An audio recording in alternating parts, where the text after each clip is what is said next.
Good morning, YouTubers, and welcome back to my channel. This is going to be a demonstration on how to make a very simple, large cage pouch for your sugar gliders. A lot of people really struggle with sewing, and so I was just going to make this as simple as possible. Now, what I use, this is what they call a self-healing mat. This is a plastic cutting strip. This is a blade, a rolling blade. If you don't have these and you're going to start sewing at all, I highly recommend getting these sort of items. It makes your cutting edges a lot easier. And so here's what I also did is I make a template. This is some stuff my husband had out in the shop. It's a heavy plastic. When you're cutting, or you could take an envelope, what do they call it, a manila folder. You could take a manila folder and cut out one of these templates. I did this for all of my cage sets and bonding bags and things. I didn't want to have to remember the sizes. So this is, you're going to cut this on a fold, and I'll show you about that. This is a 12-inch wide, 13-inch deep. This is quite a large pouch. You could probably house 5 or 6 gliders in this pouch. It's large. I make them large. It makes it easier getting the pouch in and out of the cage because you can unhook it from the top, pinch it off, and then take it out, and you still have plenty of room to roll that bag down and visit with your gliders. And I'll demonstrate that when we're finished. All right, so here's what we're going to do. I've already got my material folded.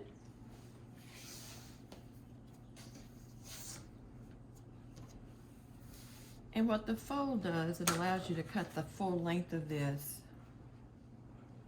without having to cut it all the way down the mat. So you fold it and put your fold here. Now, most of your fabric comes with this nasty salvage on it, what they call it, salvaged edge. And what we're gonna do is I'm gonna roll this, cut it completely off to make a nice cutting edge. I need to do it all the way down, but we're just gonna, for sake of time, we're just gonna do it right here. You just place the edge up against this ruler and you cut. And look at that. So we've got the salvage edge cut off. We know that it's the right size. We're going to use this as a template. All right. So I'm going to cut it across here, make this edge straight. And there's nothing wrong with using scissors. You can just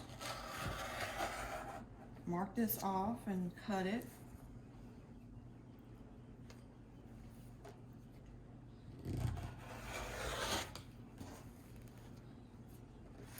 And there we have it. That's a pretty good size bonding pouch, huh? Now let me show you something about how it's about fleece. A lot of this fleece also, you can't tell if it's right side or wrong side. So to do that, if you'll pull on this edge just a little bit, let me see if I can get it up in here. If you'll pull on it just a little bit, you notice that rolls toward me at the edge. That means it rolls toward the wrong side. So if you've got a pattern that looks very similar, you can't tell if it's right side or wrong side, you'll give this a little tug. You'll notice it rolls in. That means it rolls toward the wrong side. So keep that in mind also. All right, we're back, and now we're going to cut the inner piece for the lining. I really like to use dark colors, especially black, and I also use the thicker pile on the fleece. I forget what it's called, but I think they appreciate that fluffiness in there. So, and I'll show you why.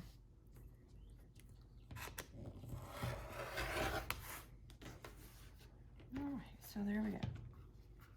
That's going to be the inside, nice and dark, like they like it in the daytime. Now, I've got this extra piece left. What I do is I save these, and I usually send them with the bag.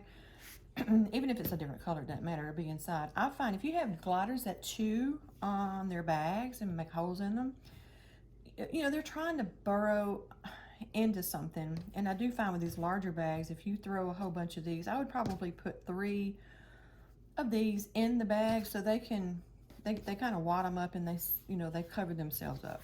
And if you do this, they have a tendency, a lot less often, they will chew into the bag. So just keep that in mind. Don't throw that away. I mean, you can't, you know, it doesn't fray, and this is what they, you know, they can use and burrow in. And, you know, and normally what I do, because they're such scent oriented, I will take, say I have 3 of these in a bag. When I change them into a new bag, I bring one of these scented pieces and put it in the new bag so they're not quite so stressed when you change out their bags. Just a thought. Okay, so now we need to cut the loops to hang the bag with. I've chosen a contrasting color to the bag that I'm going to make.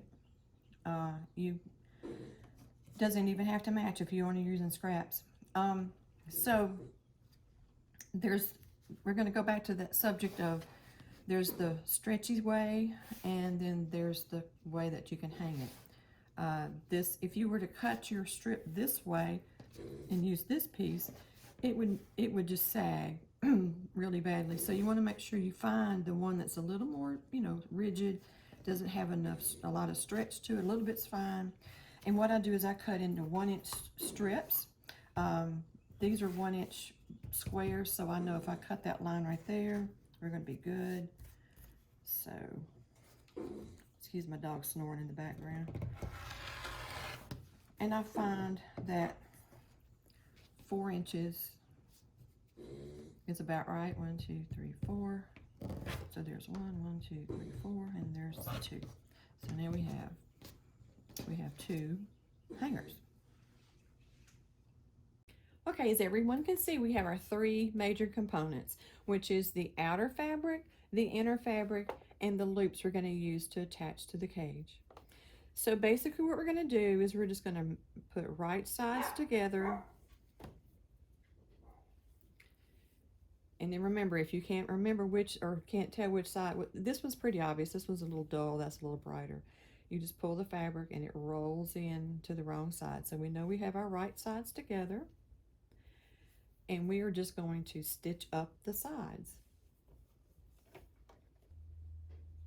Sing loud, just a little bit.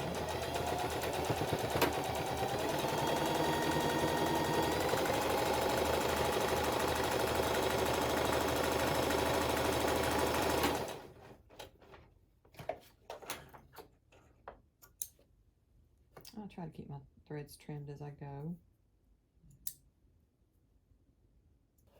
Put this in there. Oops.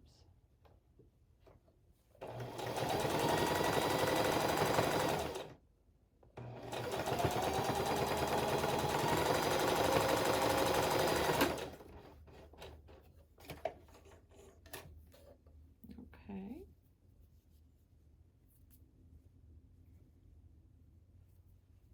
And we're going to do the same thing, exact same thing to the inner fabric. I have on a navy blue thread, so it really doesn't matter, really, you know, on the inside. And I use a closer stitch on my settings.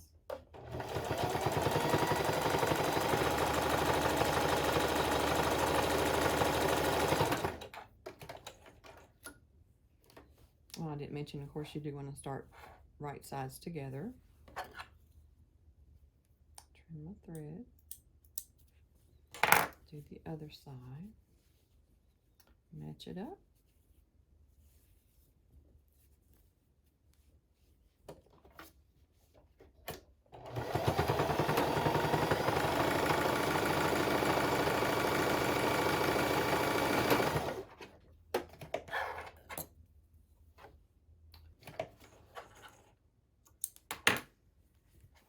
And now we have them both stitched up the sides. Now, I have a serger. I normally do this on my serger, and if you don't know what a serger is, it actually cuts and zigzags and finishes the edges all at one time. But I'm doing this on my machine so I can show anyone else out there that they can do this on a sewing machine, no problem. Okay, so now we have to make our boxed corners. Now, the box corners make the bottom of the bag flat, so the gliders will have a nice little flat area to hang out in. I usually do this about 2 inches for this from the, okay, so all I do, let me show you again, because this was confusing to me when I first started doing box corners. Box corners, right? So this is your seam, and I usually it doesn't matter. It doesn't matter if it flops over when you're stitching. But about an inch, and no, about 2 inches. And you can, if you need to, you can put a pencil there and take your marking pen and mark a line across there. If that makes it easier for you, I don't think this is, it works a little bit. So I got a faint line across there. And then you just pick it up and put it in the machine. Make sure you back stitch over the edge.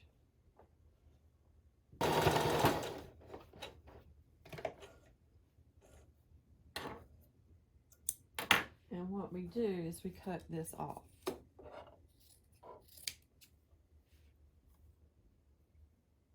And I cut all my loose threads out in case the gliders chew through the bag and get inside. You don't want them tangled up and all that.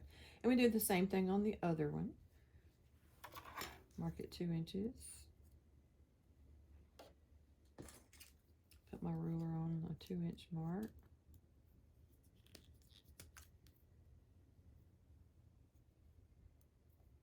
And draw a line. And then we'll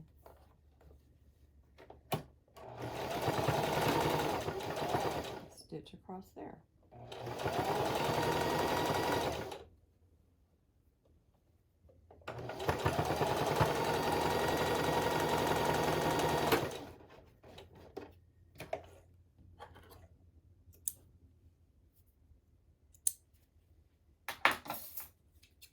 Cut across this one. Now, if you feel the need, you can always go back and do a zigzag stitch across here. Fleece doesn't ravel, so it's really not necessary. Okay, so there's one. Now this is the wrong side, but there's one. See how that little box edge makes it nice and flat? Is everybody cleaning your room in that bag? Now we're going to do the same thing to this inside bag. Inside of the bag, the lining. Measure it now. I'm going to just have to eyeball it because my pen's not going to show up. I'm going to 2 inches. I'm going to just kind of put my finger where I need to be.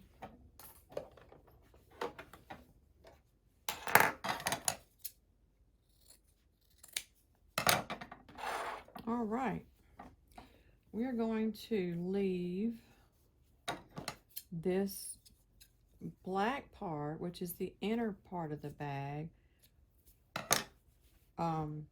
wrong side out. Okay, we're going to leave it with the seams out. And we're going to take the outside of the bag and we're going to turn it inside out, just like a so. Poke those seams out. All right, now what I do is I grab the inside of this bag, try to match up the seams to the seams, and we're going to push that inside. Okay. We're going to match up these seams on the side.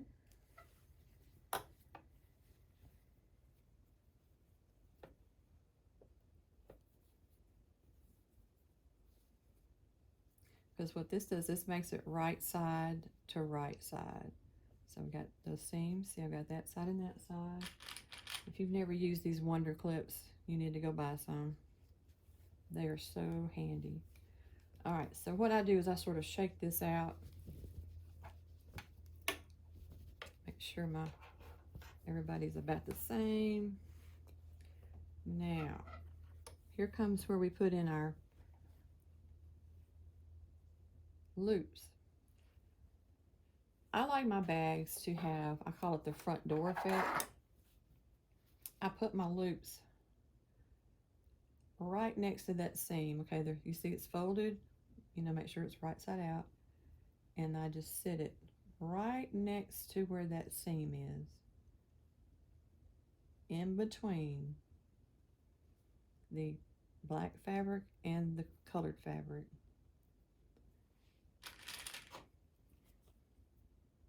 Put me one of these little Wonder Clips on there, and I do it on the same thing on the other side. Again, I always designate like a front and a back. The loops would be on the back side. So sometimes I'll look and make sure the pattern, I think I'm going to change it. I like the stuff on the pattern on the front of this one. So we're going to change it. We're going to put it on this side. Woman's prerogative, right? We can change our mind. Fold it in half. Drop it right next to the seam. Put a wonder clip on it. All right, so I've designated pretty much the side with the clips on it are going to be the back. Now, sometimes you're going to have a little wrinkle in your fabric where this may be just a smidge bigger. I'm going to make sure I bring this down and make it match. Stick some more wonder clips on there. Same thing on the back.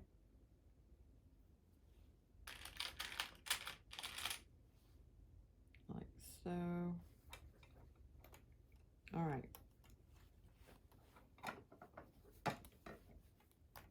So what we're going to do, see where this is the back. See where all the clips are? I'm going to start my seam right here, and I'm going to stitch all the way around and leave about an inch or inch and a half opening so we can turn this inside out. So I'm going to drag this under here, and I usually leave about, I don't know, a little more than an eighth. I kind of go like maybe a ½ inch seam allowance on this, and I'll show you why when we get that far. Okay, so now what we're going to do, we're just going to stitch this all the way around.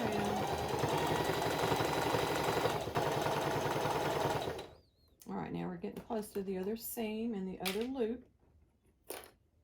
Just make sure all that stays tucked in there. I always take my foot off the pedal because I don't want to, I have stitched into my finger before. You got to work this down. I don't know why it wants to creep up. All right, now we have to find where we started, which is right here. And I'm going to leave, you know, about an inch and a half. I'm going to stop right about there. Backstitch that because we're going to put some pressure on it when we try to turn it inside out. Okay. Time to turn it inside out. Trim all your stuff real close.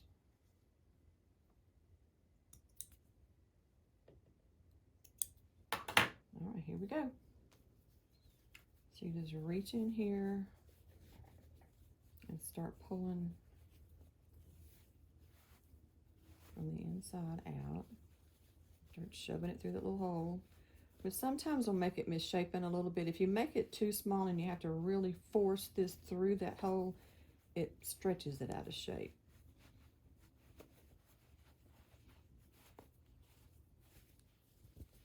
Okay.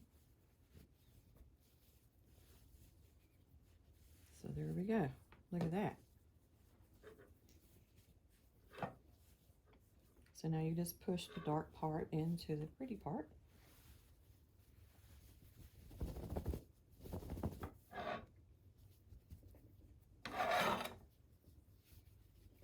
Isn't that nice?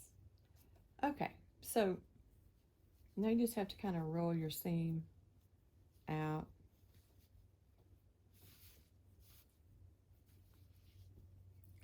I like my bags to hang like this. Let me see what you can see. Because my gliders, will they make, I call it the front door. You know, when it hangs, they'll hang out right here on this little lip. Isn't that a nice size bag? Okay, we're not through. We have a open seam where we pulled it through to stitch through. And all you do is just pull that tight and make sure it matches. And you can put a clip on it if you want to kind of help yourself. And then you're going to stitch on top. Now, this is where a lot of times I will stitch all around the outside of this with a really tight stitch, almost like a stitch you would use for a buttonhole. So they can't get the little toenails in it. What happens is, though, in this fleece, it's kind of thick, the stitches get buried. I have never had a problem with my bags coming unstitched. I'm not going to stitch this one up because it's for a customer, But mine personally, I will run a stitch all the way around here, and it just keeps it, I don't know, it makes it look crisper. But we're going to put a little stitch back here. I'm going to adjust my machine where it's got a tighter stitch, because we are going to have some exposed stitches. I mean, you have to have them because you can't turn it inside out without them. But what I do is I change my length of my stitches to be a little bit tighter when I have exposed stitches.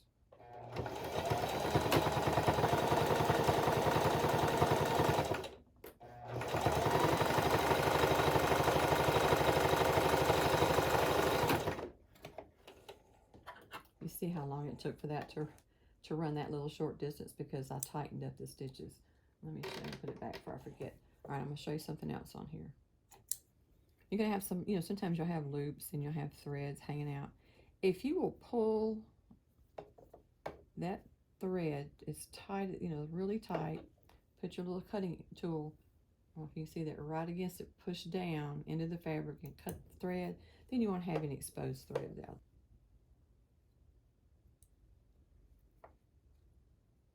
Pull and cut that. Okay, there we go. How easy was that? I mean, honestly, it's really not that hard. Isn't that cute? So I did, you know, I turned it around to get the crab. I could have used this side and it would have been okay, but see, they're upside down because the fabric is cut in one piece. You're going to have a right side and a wrong side. So the turtle's upside down, and I don't want the turtle to be upside down. It'll hang in the cage like this. So everybody will be right side up. If you have any questions, don't hesitate to make a comment, and I'll see what I can do about answering any questions. You can always scale this down, not make it quite so big, but I just love this size. And like I said, the reason I do that is like when I can grab them, unhook them, and grab them out of the cage and pinch off this top.